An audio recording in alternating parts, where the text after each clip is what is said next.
इस वीडियो में हम गोल्डन क्रेसेंट और गोल्डन ट्रायंगल के बारे में जानेंगे और ये दोनों टर्म्स किस चीज़ से रिलेटेड हैं इसके बारे में जानेंगे। तो सबसे पहले हम समझते हैं कि गोल्डन क्रेसेंट क्या होता है।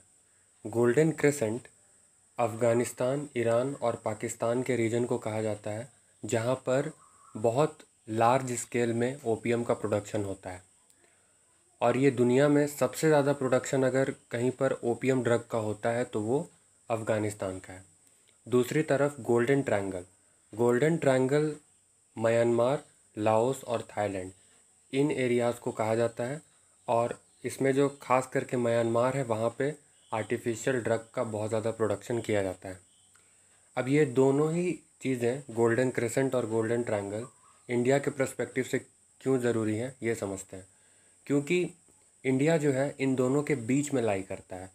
म्यांमार और अफ़गानिस्तान के बीच में इंडिया का लोकेशन है, जिसके वजह से जो इलीगल ड्रग की सप्लाई है इंडिया के थ्रू बहुत ज़्यादा होती है और इसे रोकने के लिए सरकार ने कई तरह के मेजर्स भी उठाए हैं।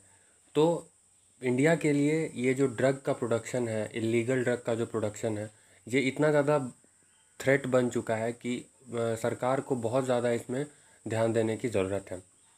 तो सबसे पहले समझते हैं कि इंडिया के लिए इतना बड़ा चैलेंज कैसे क्यों है। क्योंकि यहाँ ये जो एरियाज़ हैं Afghanistan, Iran, Pakistan, Myanmar, Thailand, ये जो इलाके हैं यहाँ पे ओपीएम का प्रोडक्शन हो रहा है, अच्छी बात है। लेकिन यहाँ पर जो इलीगल ड्रग का प्रोडक्शन है उसको कैसे रोका जाए, इसको लेकर के इश्यूज़ हैं।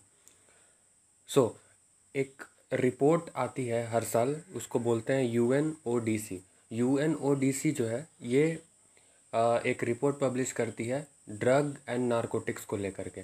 और इस रिपोर्ट में कहा गया है कि भारत में बहुत ज़्यादा अमाउंट में केमिकल से बनाए हुए ड्रग्स और जो इलिसिट ड्रग होते हैं, इलीगल ड्रग होता है, उसका इस्तेमाल दिनों दिन बढ़ता ही चला जा रहा है। तो इसको लेकर के कंसर्न बहुत ज़्यादा है। दूसरी चीज़ है चैलेंजेस फॉर इंडिया।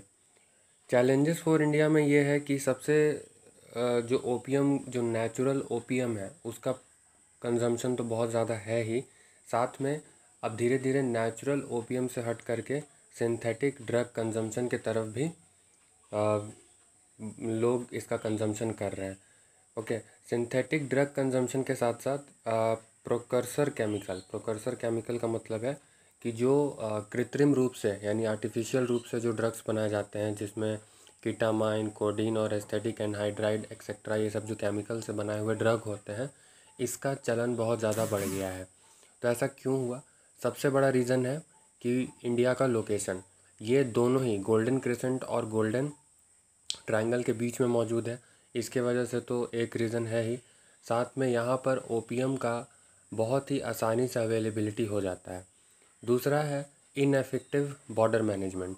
तो इंडिया को के अगर हम लोकेशन को देखें तो बहुत कम ही एरिया ऐसा है जहाँ पे बॉर्डर्स हैं, फिज़िकल बॉर्डर्स हैं।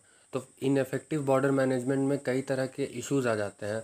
कभी कभी हम ड्रग्स से रिलेटेड जो स्मगलिंग होती है या फिर जो क्राइम बढ़ता है उसको बॉर्डर मैनेजमेंट उतने अच्छे से टैकल नहीं कर पाता है। तो ये एक प्रॉब्लम है। और तीसरा है पॉवर्टी। इंडियन पॉपुलेशन में पॉवर्टी इतना ज़्यादा है कि ड्रग का जो ट्रेड है उसको बहुत ज़्यादा बूस्ट मिलता है। तो ये एक कारण है। तीसरा जो सबसे बड़ा थ्रेट ये है कि आतंकियों को जो वेपन की सप्लाई की जाती है, टेररिस्ट्स को जो फंडिंग की जाती है, जिस रूट के थ्रू, जो गवर्नमेंट के, जो डिफेंस के लोगों के वो रूट जो उन्हें नहीं पता होते हैं, तो वहाँ पे वेपन का रास्ता बना हुआ रहता है। तो वेपन उसी रास्ते से होकर के गुजरते हैं।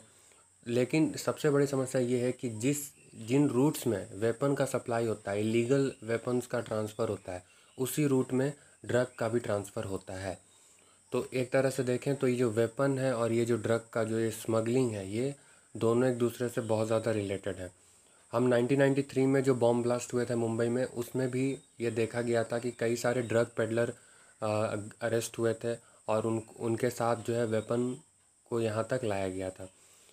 तो इससे हम साफ साफ देख सकते हैं कि अगर इलीगल ड्रग बिक रहा है इंडियन मार्केट में तो इसका मतलब है कि ये टेररिज्म को प्रमोट करता है।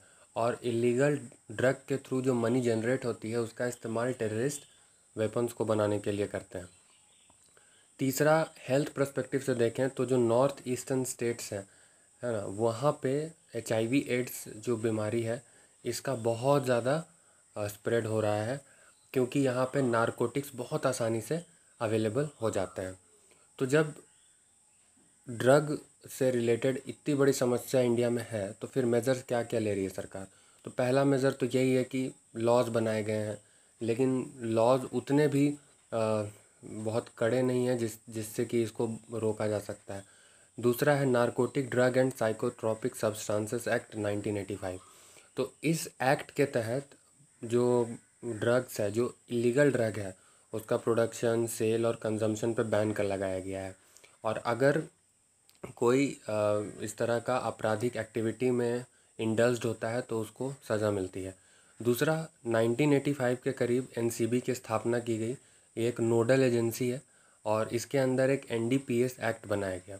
इस NDPS एक्ट के अंदर अगर कोई ड्रग्स से रिलेटेड इलीगल एक्टिविटी में पाया जाता है तो उसको 1 से 20 साल के बीच में सज़ा दी जा सकती है।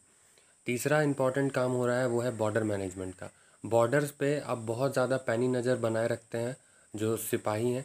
वो एक डिफेंस से रिलेटेड स्कीम भी बनाया गया था, उसका नाम था electric border surveillance project. Electric border surveillance project में बहुत अच्छे टेक्नोलॉजी का इस्तेमाल किया गया ताकि और ज़्यादा मॉनिटर किया जा सके एरियाज़ को। कैमरास, बहुत हाई अच्छे लेवल के कैमरास का इस्तेमाल किया गया, ऑप्टिकल फाइबर केबल का इस्तेमाल किया गया, डिजिटल मोबाइल फाइबर का इस्तेमाल किया गया।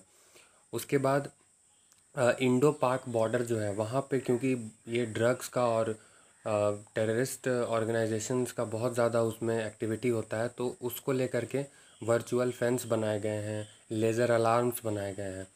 तो कंक्लूज़न यही है कि इंडिया में भले ही ड्रग्स से रिलेटेड इतने ज़्यादा क्राइम रेट बढ़ रहा है, लेकिन तब भी जो ड्रग्स की जो सरकार की नज़र में जो एक्टिविटीज़ हैं इनको बहुत ज़्यादा प्रायोरिटी नहीं दिया गया है, जिसको देना बहुत ज़रूरी है। दूसरा है इंटर एजेंसी कोऑर्डिनेशन। तो जो ड्रग्स रिलेटेड जो इतने सारे एजेंसी बनाए गए हैं इनके बीच में बहुत अच्छा कोऑर्डिनेशन नहीं है। और तीसरा है प्रोसीजरल डिले। तो अगर ऐसा पाया जाता है कि कोई एरिया जो है वो धीरे धीरे वहाँ पे ये स्प्रेड हो रहा है इस तरह की एक्टिविटी, तो वहाँ पे बहुत समय लग जाता है उसको डिटेक्ट करने में, उस पर कार्रवाई करने में। तो इन सब चीज़ों पे ध्यान देना होगा और ये एक बहुत ही सीरियस इशू है। So this is end of the video. Thank you.